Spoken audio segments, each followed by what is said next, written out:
Hey, ¿qué onda? ¿Qué tal? Bienvenidos al podcast número 7 de Código Facilito, en el que hablamos de recursos para desarrolladores. El día de hoy empezamos con Sweet Alert, que es un método que reemplaza al alert por default de los navegadores, que por cierto se ve muy mal. Entonces esa es la inspiración o el porqué detrás de Sweet Alert. Ese es un mensaje que se ve muchísimo mejor que el que tiene por default el navegador. Por ejemplo, este es el que nosotros podemos mostrar con el navegador utilizando el método alert en JavaScript. Pero una vez que descargamos la librería haciendo clic acá, podemos utilizar Sweet Alert y el mensaje se ve más o menos así, ¿va? Tienen mensajes para diferentes cosas. Puede ser un mensaje de éxito, un mensaje de error, un mensaje de precaución. Yes, delete it. Ok.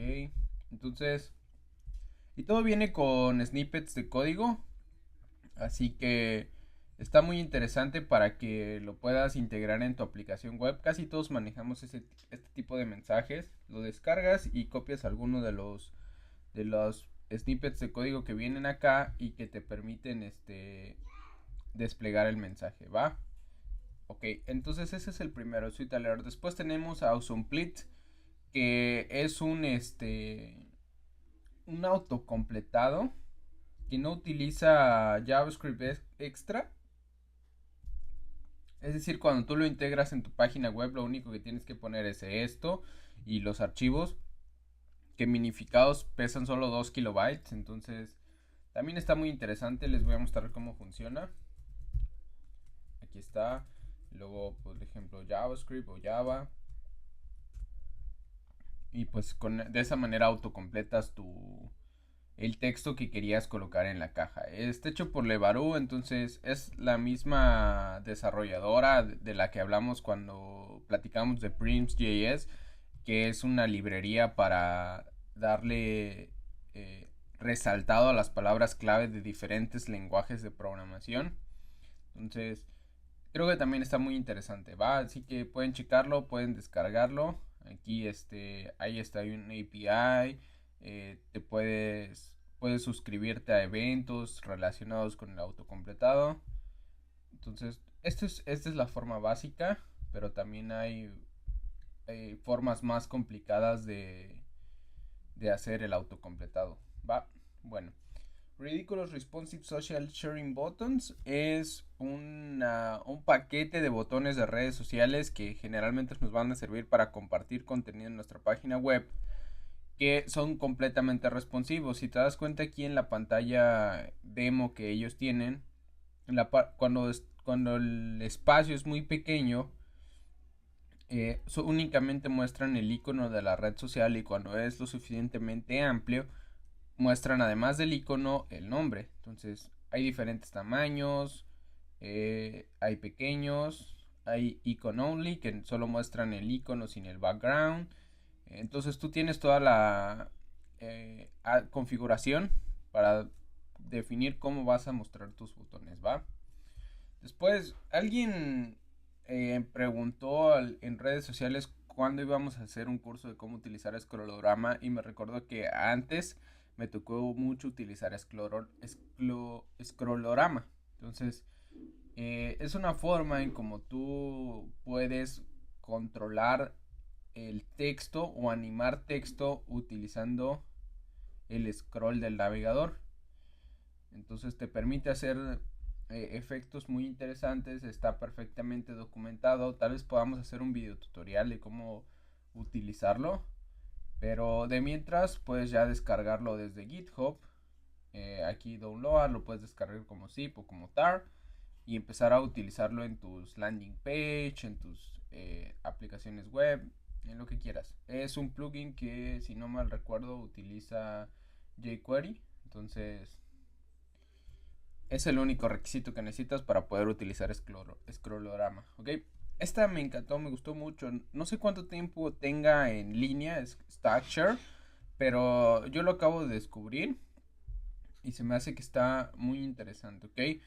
Eh, ¿De qué se trata? Se trata de ver las stacks, y que quiere decir las tecnologías que utilizan las principales aplicaciones, Por ejemplo, aquí podemos ver que utiliza Airbnb, que utiliza Ruby on Rails, que utiliza Uber, utiliza Python, utiliza Java, utiliza Objective-C, pues por las aplicaciones móviles. Twitter también utiliza Rails. Facebook que utiliza PHP. Netflix utiliza Python. Si no mal recuerdo, Netflix también utiliza Java. Entonces, está muy interesante porque así puedes ver cuáles son las tecnologías que, por ejemplo, Tools and Services, Application and Data es lo que principalmente vamos a ver porque es lo que tiene que ver con lenguajes. Y aquí ves los trendings, entonces está jQuery, Bootstrap, Node.js, Ruby on Rails, JavaScript, Angular, Redis, Nginx, que es como que el servidor en lugar de Apache, MongoDB y MySQL, que son gestores de base de datos. Entonces aquí puedes ver las tecnologías que las startups del mundo están utilizando. Incluso hay referencias, digamos, Redis lo utiliza Instagram, lo utiliza Vine, lo utiliza Twitter, Kickstarter. Ruby on Rails lo utiliza Twitter, Airbnb, Kickstarter, TimeHub, GitHub. Es más, hasta puedes venirte acá y ver una lista completa de quiénes las compañías utilizando Ruby on Rails, ¿ok?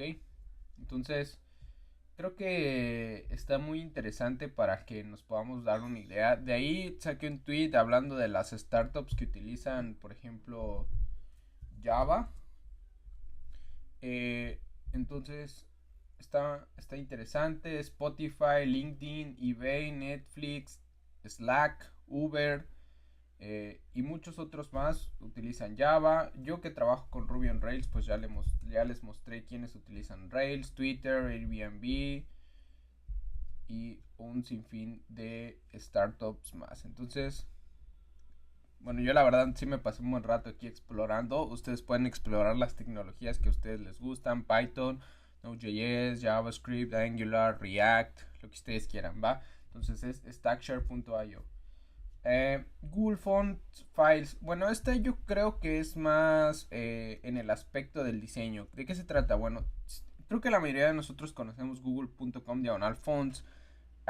Lo utilizamos por ejemplo en el curso de mi primera página web y nos permite utilizar fuentes personalizadas de otras personas en nuestra página web y solo necesitamos importar un archivo de CSS. Ahora, cuando por ejemplo estamos diseñando la página web en Photoshop, pues no podemos importar un CSS. Entonces, ahora tenemos este repositorio de Google en GitHub con todas las fuentes de Google Font en archivos. Esto nos permite instalar estas fuentes en nuestra computadora y utilizarlo en Photoshop, en Illustrator o en lo que nosotros queramos, ¿va?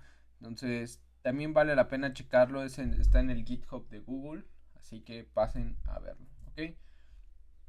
El experimento de la semana es impresionante, la verdad. Son 30 especies animales utilizando 30 elementos de CSS. Incluso están animados, incluso se mueven. Aquí tenemos el animal, este es un drill, un jairola. Entonces habrá que traducir de qué se trata cada animal. Pero, o sea, están hechos únicamente con 30 elementos y con este tren de diseño utilizando pocos polígonos para crear figuras. Entonces se ve súper bien. Está hecho con CSS. Así que creo que es un experimento muy interesante de las capacidades que tiene CSS. Tiene transiciones para formar los elementos, pero también tiene algunas animaciones en 3D, como por ejemplo para formar estas zonas del cuerpo de este animal. Así que chequenlo, yo creo que se pueden pasar un buen rato aquí bien, checando a las 30 especies animales que se crearon utilizando únicamente 30 elementos. Entonces esos elementos se distribuyen de diferente manera para crear estos animales. Está súper interesante. El artículo de la semana que les quiero recomendar es Just Another Introduction to an Engineer Router de Angular. Está en inglés. Es una introducción al nuevo router de Angular. Eh, yo pienso cuando yo lo leí que es una buena introducción a lo que va a ser las nuevas versiones de Angular. Entonces, aunque este va a ser el router para Angular 2.2 y 1.4 superior. Así que si siguieron, por ejemplo, el curso de AngularJS y quieren empezar a actualizarse a lo que va a venir después, es un muy buen artículo y también va a estar en la descripción del video el link, así que pasen a checarlo, ¿ok? Y por último, invitarlos al evento que vamos a tener el miércoles a las 8 p.m. de México. Aquí tengo algunos otros horarios, 9 p.m. en Colombia, 11 p.m. en Argentina. Vamos a tener otro live coding con dos personas. Hace 2 semanas estuvimos con Jorge programando un ejercicio de Google Code Jam. Esta vez voy a estar yo trabajando con Ruby on Rails y va a estar Enoch, que es el tutor del curso de Python, trabajando con Django. Y al principio del live vamos a recibir sus ideas de qué es lo que quisieran que creáramos con estos frameworks web. Y de ahí lo vamos a crear en vivo. Esto se va a poner interesante porque tal vez te permita decidir cuál es el framework con el que tú quieres trabajar, dependiendo de lo que vayas viendo en el live coding. Pues yo tengo muchos años trabajando en Rails, Enoch tiene muchos años trabajando en Django, entonces pensamos que va a estar interesante, te esperamos, vamos a estar ahí en el chat también con ustedes, respondiendo algunas dudas, pero sobre todo live codeando en vivo, una plataforma que va a ser la que ustedes nos voten o la que ustedes nos manden como propuesta, ¿sale? Entonces hasta aquí el podcast de hoy, te mando un saludo, Uriel Hernández, muchas gracias.